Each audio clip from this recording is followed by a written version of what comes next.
thank you for tuning in to Risk Taker Podcast. Man, today we're gonna let everybody introduce themselves. We got a special guest today, Babysavage, aka the God of Grind. I'm here, baby. I'm here. What's good, everybody? Well, welcome to the Risk Taker Podcast. My name's Clyde, aka Chief Lee. They call me B, man. I go by Blake. It's the Risk Takers Podcast. Got a special guest, Babysavage, about to let y'all know what's going on and what's been going on. What's up with you, bro? Oh man, good to be here. Good to be here. We working, the usual. Same old thing. Ain't nothing changed. Man, right now we're gonna start off, man, from the beginning, man. Like the beginning of your career, man. I mean, it's been a long time. I knew you for a long time, for years. That's a fact. Man, look, I know what you brought to the table, the things that you did, some of the things you're still doing that people don't even, acknowledge you for. Right. So we're gonna start off from the beginning, man. Like, what made you start with this graphic, like this grind mentality, man, to start off what you're doing from the music career and everything? Well, I started off in the streets. So when I went to prison, I came home. I wanted to do something different. Right. And I started with the documentary, A Decade of Dope Deception and Destruction. And when I put it out, over a year's time of me selling that DVD in Shreveport, state to state, I made over $150,000. Right. That let me know it was time to leave the streets, that the entertainment business was real. Right. So what I basically did was I came with part 2, which told another later part of my life. In the midst of me making money off of part 2, I had already previously dropped an album that was done by my homeboy Took over there in the back. He did my first album. Right. But I was in the streets then, so I wasn't taking music business seriously. You know what I mean? Right. That was just something we dropped it, and I might have put out maybe 500 copies. But this time, I said I'm gonna really put out a real album in stores, like I did with my DVD, and try to really get some money independently. So I put out a couple of mixtapes, dropped the first album, Babysavage, Baby Kingpin.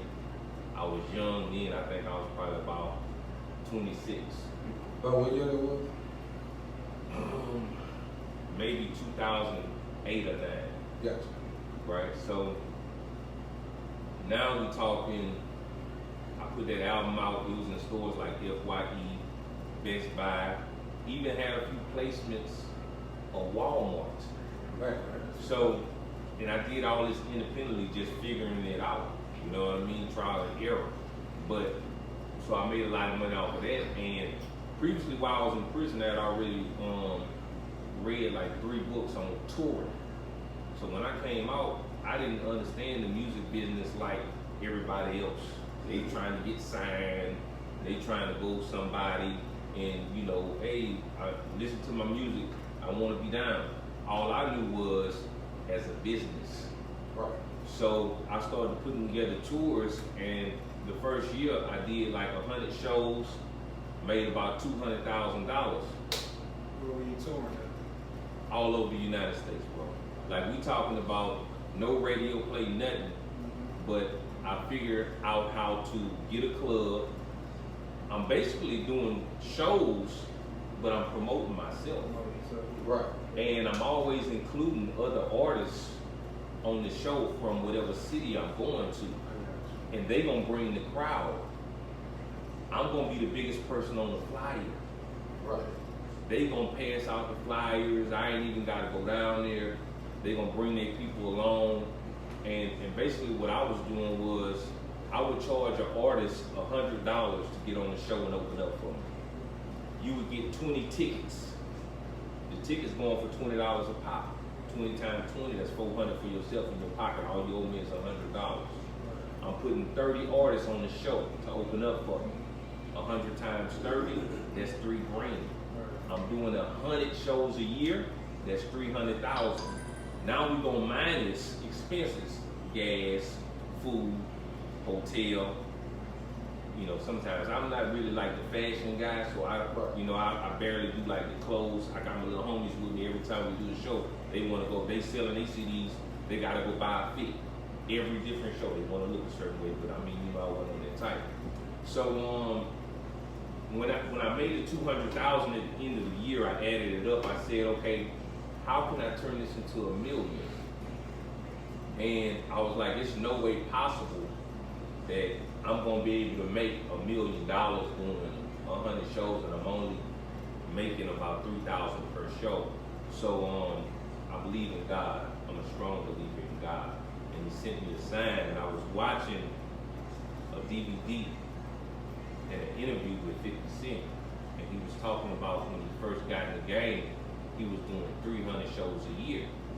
So I said, how you doing 300 shows a year? It's 365 days in a year. So I got to add everything up, and I said, okay, so what I'm gonna start doing is, I'm gonna start doing an after party, and some of these shows, I'm gonna do a day show and a seminar teaching these artists about the music business. That way I can hit 3 times in one day. If you follow me. That's smart. Yeah. So we would do the seminar. That's a whole different show. People paying to get in. Then I'm gonna come do the show. That's a whole different show. People paying to get in. Then we're gonna do the after party. I think I probably made about 400,000 that year. That's when I went cop the Lamborghini. I'm riding around Shreveport, people looking at me like I'm crazy. Right. Right? Saying that thing, man. So, I got with Lil Flip at that particular point, and I was like, I don't want to keep on trying to be at all of these spots at one time. So what I need to do is, I need to find different artists who I can have come right behind me. Because what I noticed was a lot of club owners was old, they 50, 60 years old, the game didn't change. You know, it ain't James Brown no more. Now it's, you know, the new hip hop gangster rap. So it's like they own the building, but they don't know how to get these youngsters in. So I say, this is what I'm gonna do. You give me 2 nights at your club. They my nights, nobody can get them. So just giving you an example, after I leave this club and I'm going to Missouri, the club that I just left, I got Lil Flip going to it. When I go to Kansas, Lil Flip coming to Missouri. So he following behind me in the train. I'm just setting it up, and then I got to making so much money. I said, who else can I get? So now I'm calling, negotiating with all the other rappers who, you know, I'm just kind of filling them out. Yeah. You put everybody on stage. Yeah. So I got with Bone Crusher. I got with, man, I probably had a roster of almost 20 artists, national acts at that particular time. And then I negotiated with them and said, you got to give me a broker's rate. Because I'm getting you so many shows, you'd rather be at house on the couch, or would you rather be making this money? And I know what you're normally going for, but this is what I need you for, because I ain't finna book you for one show. I'm finna book you for 100 shows. Right. Because they trill you. Yeah, so it's a difference now.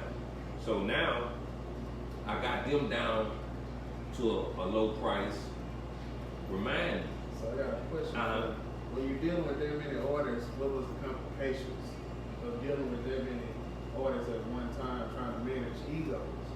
Man, not showing up on time, being high, you know what I'm saying? Like, speaking of that, and I talked to the little homie about it before Hurricane Chris, because I put him on tour, and you know, I got all these artists. He was literally like an artist who everybody had started calling for, and it didn't like. This was years after I had started doing it. So I told people, I say, man, I'm getting the feeling like with Hurricane, like when I had with Flip, because everybody was calling my phone, I ain't have to do that much work. Right. But the day I talked to him that same week, I set him up like $12,000 in shows. And he missed the first show. He made it to Missouri, but he made it there at 3 o'clock, the club closed at 2. These people had paid him like $3,000, but mind you, they had already radio, flyers, Yeah. people from their city now saying, man, he ain't show up. That ain't no hurricane. They gonna be looking at it. So, the next show, he ain't show up to. I can't, hey man, can't do it no more. Like, you know, it's situations like that had me like, damn, now these people calling me, and guess who gotta send them their money back? You see what I'm saying? So it's like I take a loss on that, I say cool, and then I gotta work to let niggas make their money back, cause that done happened to a couple times, like, be like, hey man, just send the money back. Okay.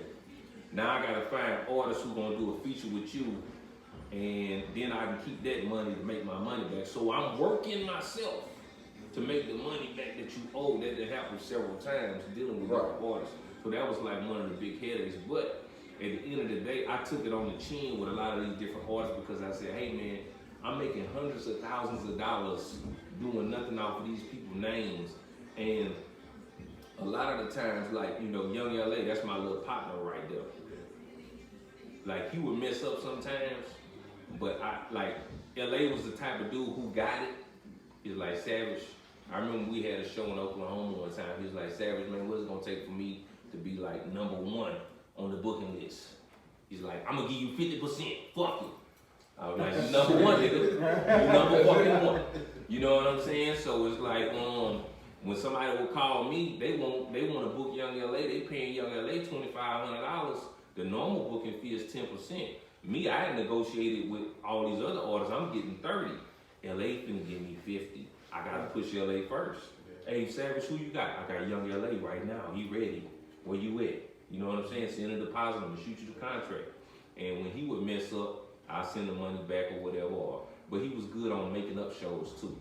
You know what I'm saying? But yeah, that was definitely one of the things. So that kind of moved my music career or whatnot, man. Just the touring and making the money, that took me to the next level. And then one time, I had got so much money just sitting in the bank, and I had started like, what can I do? Because I was like, I watched Grant Cardone, and Grant Cardone, if you don't know who he is, he's like a real estate tycoon, and I bought his. He got like a 10-disc CD set, and he said, "What your money doing sitting in the bank? You ain't even getting no interest off of it no more, and your money gonna have to sit in the bank for 100 years for you to make $10,000." And you know, I was like, damn, you're right. So I had already previously been buying real estate, you know, houses, but I had bought like 3. So this right here was like, okay, I started cashing out on houses, and man, let me ask you this though. What was the motivation to drive to start in real estate? You know what I'm saying? Like, yeah. I mean, I done heard numbers, I done seen numbers, but just straight up, man, how many rental properties you have right now? I got 26 right now. But my motivation, right, was to get my grandmother. She inherited 2 homes from her mother and her aunt, which was my great grandmother and my great auntie. So at a young age of 15, 16, every month I'm going with my grandma to go pick up rent money. I was in the streets then selling dope. So my mind said, I'm gonna buy me some rent houses.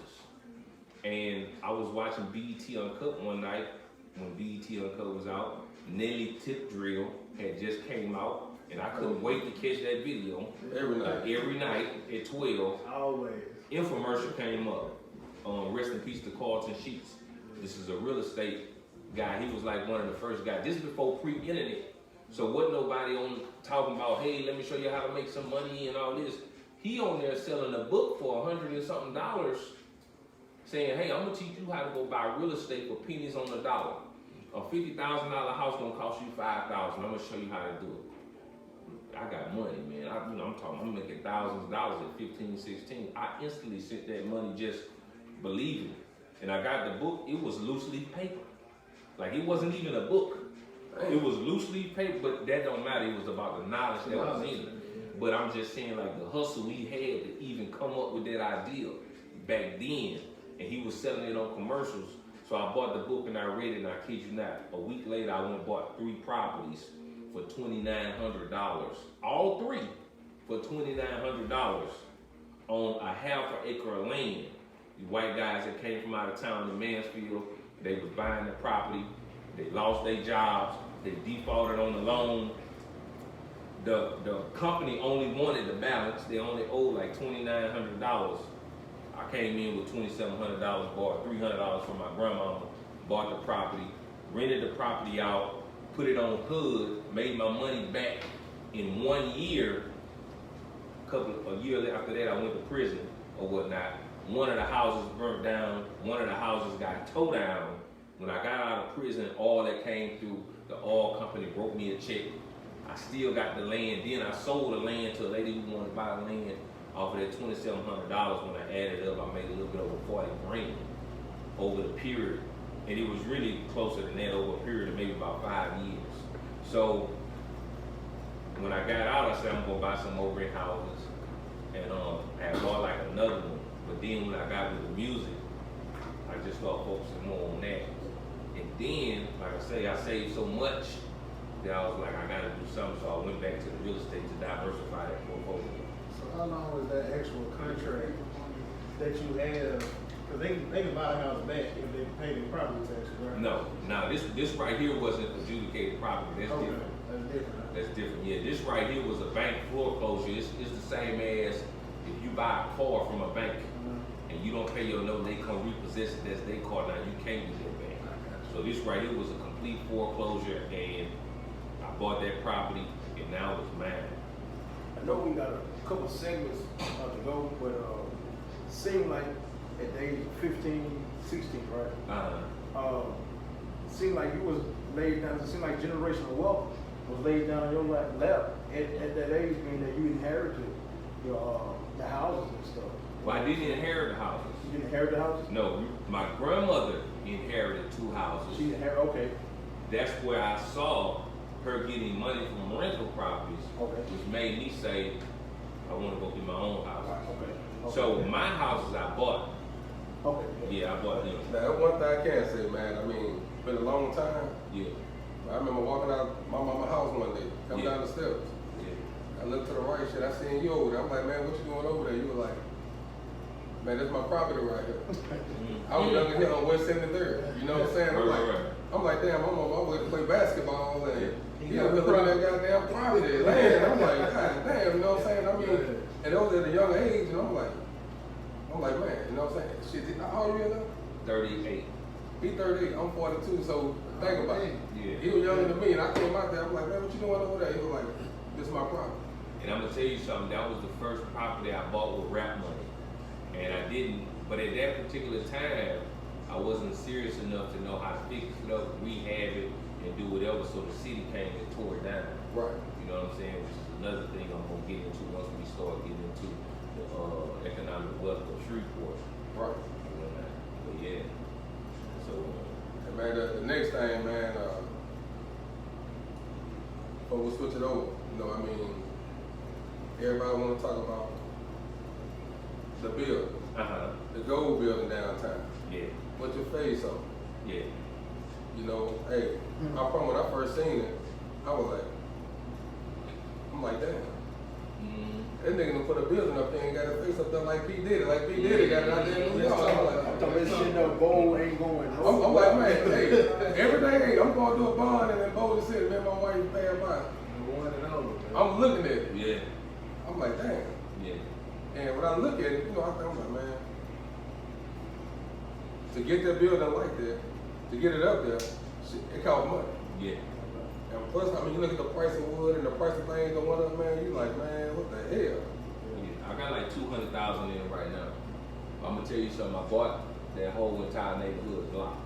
So when you get in the zoning, you kind of understand what Rick Ross say, buy back the block.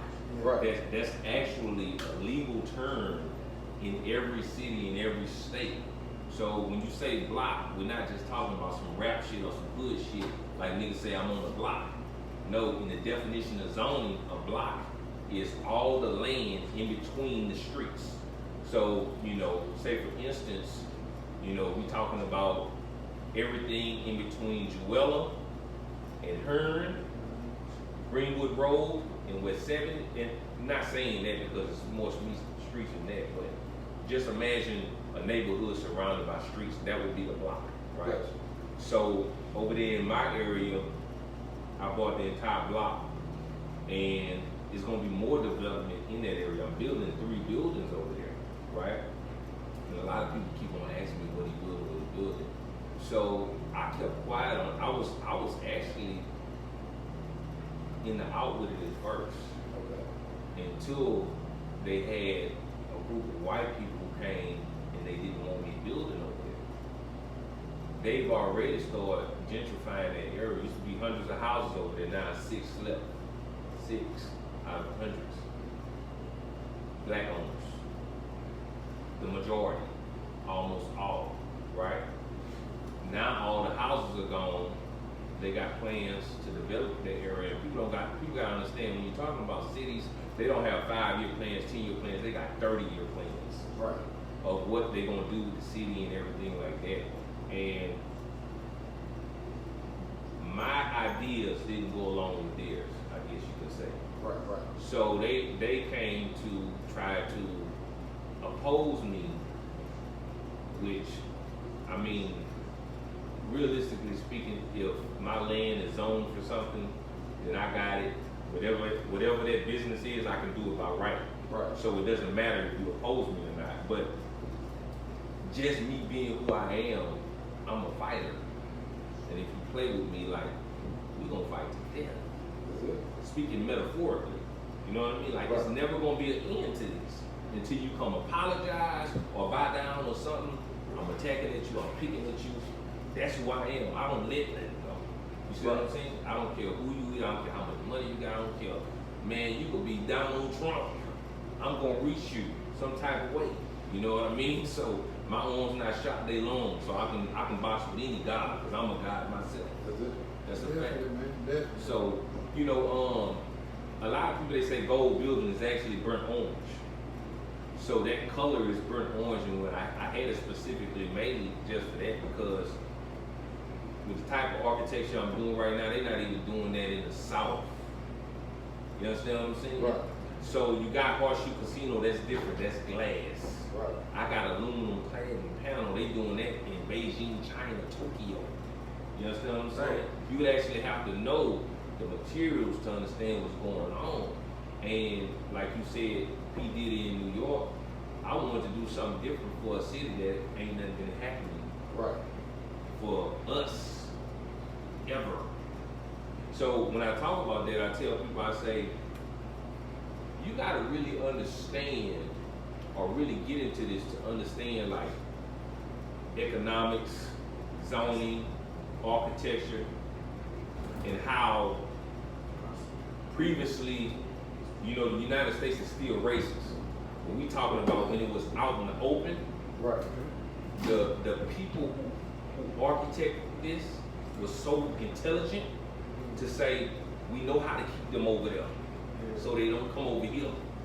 We know how to minimize traffic through their neighborhoods to keep them economically depressed, so they can't get, their businesses suffer because their businesses don't have enough traffic. We know how to keep them over there because they can't afford this price over here. This land over here started at $100K. That's how we gonna structure it. Over here, they can have a little $10,000. But even further than that, when you got this land that's worth these prices and people aren't making money, that produces crime. Millions of dollars was put into this thought to say, oh man, we gonna see what this gonna do to them. Let's see what this gonna do. Oh, that's working. Okay, let's take away this music, you know, KRS-One, Rakim, kings, gods. Now let's give them this. And then how that's gonna constantly affect their brains, because they can be implanted in human beings and constantly be like, to you, You speaking something real right now, man. I could be listening to Boosie right now, then I'm gonna mug everybody who I see. And I fuck with Boosie, that's my nigga, but I'm just saying, gangster music is different. Yeah, so these little kids out here right now who killing and shooting, who don't understand what's going on, I get it, but it was really something structured and organized by architects who were very smart to say, okay, they put this law in place, so we can go around the law, plus we could do this, and then they still gonna have to be over here. So even though we segregated, even though we unsegregated legally by law, we still segregated because they can't even afford to come over here. And we're not gonna give them the chance to. Which is how they kind of build the projects. The word project Yeah. is the actual project. It's the project. They can find you into one One space. area, Yeah, and we were the project. You see what I'm saying? We were the project. I didn't think of it like that. They studying us like animals Yeah. and figuring it out. And they done figured, man, look, it's working. Like, I hate to say it, it's working, bro. I've been all over the United States in different cities, and you know, I had to realize when I started going to some of these other cities that was predominantly black, and they had $500,000 houses, and this is the norm where I'm from. You know, I'm from Baton Rouge, but I claim Mansfield because, you know, I got family down there and I love it so much. But being in Mansfield, we're talking about houses, you know, $20,000 max. That's the average. They got $70,000, $150,000. I'm talking about the average, the most, the majority. But then I go to some of these other cities and the average is $500,000, and black people be able to buy their kids whatever they want. They all ride in $30,000, $40,000, $50,000 cars, and this is the norm. Like, they don't even know nothing. Like, if we was to take them to Queensboro or Lakeside, they wouldn't understand it because they never been around it. Right. You see what I'm saying? So that made me sit around here and start to think for myself, like, what can I do to actually make some changes? So that's where the building came from, because we could talk about every great artist who came from Louisiana, who left and left nothing. And here I am, I never been with a multi-million-dollar company, I never had no major hits on billboards, none of that. And I'm building a multi-million-dollar 7-story building and a compound with other buildings. That ain't even for me. I'm gonna make money off of it. It gotta make money to keep on producing jobs and different things like that. But I put that in Shreveport to say, you know what? I'm gonna do something for the little homies and give them somewhere to go to teach them about wealth, to teach them about investments, buying real estate, stocks, crypto, and a whole bunch of other different things that I learned because I ain't have nobody to teach me nothing. And I seen, I was on the internet one day, I seen an artist, and man, it bothered me when I seen it. It said, Babysavage, daughter Ryan, will be the next motherfucker lead Shreveport. Oh, Boosie. I seen that and I'm like, man,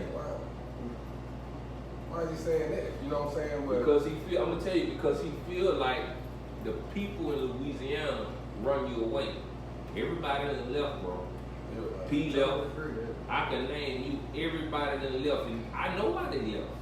Because even if you study on Google Analytics, the poorest states in the country, we like right up there. Like Mississippi and Alabama probably come before us, but like 1, 2, or 3, right? yeah, we talking about the top. We in the top 5. Right. Mississippi and Alabama come before us. Arkansas, a couple of states, but like we top 5. Right. So when you get okay. I used to tell my homeboys I be in New York, I say, man, you living out here, it's a different world in New York. A pack of cigarettes costs $30. You talking about $7 and you sitting up here complaining about that, and I don't even smoke. But I'm telling you right now, bro, like, them people don't even look at money like you look at money. $100 ain't the same everywhere you go. They stand in the projects paying $2,000 a month. $2,000 a month out here get you in a $250,000, $300,000 home with an acre. So you got to change the condition of your mentality to understand finances and a whole bunch of other different things that all evolve and revolve around that. You know what I'm saying? And these little homies out here, I was preaching to my other little homie the other day. I said, hey man, you doing all this street shit, man. Your street credit don't work in the bank. You understand what I'm saying? You go, they gonna tell man, get this nigga up out of here, man. You know what I'm saying? Yeah, for real. I mean, you really want to, because I was telling him, I said, hey man, I'm 38 years old. I just learned about credit this year. 38, we talking about 20 years since I was 18. I mean, you can produce it before then too, but just saying from 18, we talking about 20 years and not even knowing about credit. It's just like one of those things in our community that we talk about. Like, I mean, I'm learning myself, but I done put my daughter on as an authorized user just to start building up her credit. Yeah. So when she do get it, she got a list of credit history to go by. Yeah. So I mean, it's just one of those topics that we have to have more often in the household versus just having it in the street, because it's all with us as parents. Like, put it out there. And I got a question: have you been to Africa? Africa? Nah, I ain't been to Africa. And like everything that you saying, I went to Africa in 2019 for 2 weeks. And everything that you're saying right now, like going other places and actually seeing stuff, what you see on the TV is not what's actually there. Like you can take your money and flip it. Let's say you take the value of $1 over there, US is $11. So you take that money, $40,000 turns into $500,000. Right. So the black people over there that came from here, from the United States with the knowledge base, when they go over there, they become the elite because these people don't really have access to the knowledge. So like I totally agree with everything that you just said. Yeah. And that's what we gotta actually start pushing out here. So this is good, man. Yeah. So over there in Africa they have like neighborhood like we have neighborhoods. It ain't what we see on TV. You can watch it on YouTube. I ain't never been there, but you know, I watch the they got some beautiful neighborhoods over there. Beautiful, man. Yeah. Like you talking about $1 million homes where so you would think $1 million home here you'll never afford it. But you go over there and it's maybe $500 to $600, I'd say at the most about $1,200 a month. Right. US money. Yeah. That's the difference though. So gotcha. Yeah. So back on the building, right? It's gonna be one of them gonna be finished next year. A lot of people think that the city will stop me. It's just basically the way the news worded it, which a lot of people don't realize that was a campaign against me. Right. That wasn't a news, a real actual article. That was a campaign against me by the people who I've been calling out because they're connected with the news station to say, hey, let's start painting this in a bad light. You know, a lot of black people don't even be realizing what's going on. You listening to the other side, right? Which is a certain white side. Because all white people ain't bad. That's right. You know what I mean? Just like all black people ain't good. But I can say that certain white people do have certain beliefs and they was brought up on that and it's still here just because it's hidden and we don't see it like we used to. It's still here. So I'll be through with that next year and then the other two that's gonna come. And then another reason why I kind of stopped building on the building is the prices of wood skyrocketed times 10. With COVID. Yeah. And people, you know, I see a lot of people talking like, man, they ain't never built a doghouse. Right. But they want to talk to me about a 7-story building. Right. Come on, man, you know what I'm saying? This real money here. This money that, like the money I'm spending on this building, I'm paying cash for this. You understand? It's people who spend 40 years of their life paying a house. Yeah. And I done did this in 2.5. But I'm building 16 buildings. That's the music industry. And then I'm building 200 buildings for a parent company under that umbrella. So, and we talking about I got 5 already. And all my buildings look like they with my picture on the side. And I'm buying all of them by the interstate. I just recently bought my land in Baton Rouge just by I-10. Like 20 feet from I-10, maybe 40 or 50 at the max. But they all got the same material on it, all got my pictures on it. And I think because I've been in Shreveport so long, you know how sometimes people feel like they know you? And I'm like, they talking about that building. I got 4 other buildings right now in operation that look just like that. But dude, they really have no clue, man. Yeah. I'm on like real, like I work for the state, bro. Yeah. And I don't know if I'm getting in trouble for this, but I'm the only pep in the salt stand where I work. You feel me? Yeah. I pass by that building every day. Yeah. Down 20 every day. Yeah. And everything that you just said just now is like really said. They have no clue that all the bad things to say this, that, and the other. But man, they have no clue, bro. Every day you pass by, catch eyes. Every day, it's just completely different. But what you mean by they have no clue is what's all going on to keep us oppressed and oppressed. So And I get that. You know what I mean? So the awareness comes from people like me. It ain't gonna happen overnight. I get that. Negativity don't affect me no more. I've been got that out of the way. You know what I'm saying? I done trained my mind to only think positive thoughts. Nothing can stop me. I've been like that all my life. You know what I mean? I'm a conqueror. So, you know, at the end of the day, the 200 buildings that I'm gonna be building, man, this is a 30-year plan I'm talking about. And we just gonna keep on going, man. I'm constantly, I got people trying to help me right now, and some of these people are white. You know what I mean? Right. The majority of them are white. Let me say that. Let me keep it real with you. We talking about so far as, you know, I was reading this girl comment on Facebook the other day, and she was like, why should I support him? And I thought to myself, what is her ideal support? Right. This is her ideal support. I support you. Yeah. You see what I'm saying? Yeah. Like, hey man, I don't know what's in your. I just spent $200,000 on this. Hey man, you ain't came over here and picked up no trash. Your opinion don't matter. You not understanding. Like right now, you reading a news article that was made by somebody who's keeping you oppressed, and you helping them. Yeah. You understand what I'm saying? Like you on their side, they got you. That's all they need, and you can't even train your brain to go against that. Slavery in the brain, man, not on your hands no more. They took the chains off you, they put it on your mind now. So you gotta see believe all that trickery of what they do. Yeah. So you got some more talking there, man. You got some other stuff we're gonna have to get into at one point, man. Yeah. I'm gonna tell you something, man. Like I was watching the video, and I think a lot of people have seen it. It's a Ku Klux Klan member. He said, we ain't even gotta kill the black people no more. We just drop some guns in their neighborhood, give them a little look, and let them have it. Huh? It's the truth, though. It's the truth. Yeah.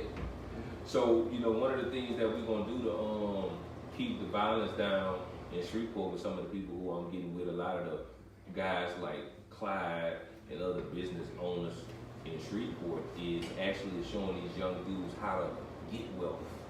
Not jobs, wealth. How to really get money, because that's what's gonna change the structure and the narrative of these neighborhoods. Putting more police on the block, that might scare them, they might run the other way. They're gonna take another different direction. But you get these little youngsters some money in their pocket to where they feel like they got something to lose. You start making them homeowners, got cars, big bank accounts, somewhere they can take care of their family. The last thing they're gonna be thinking about is going to step.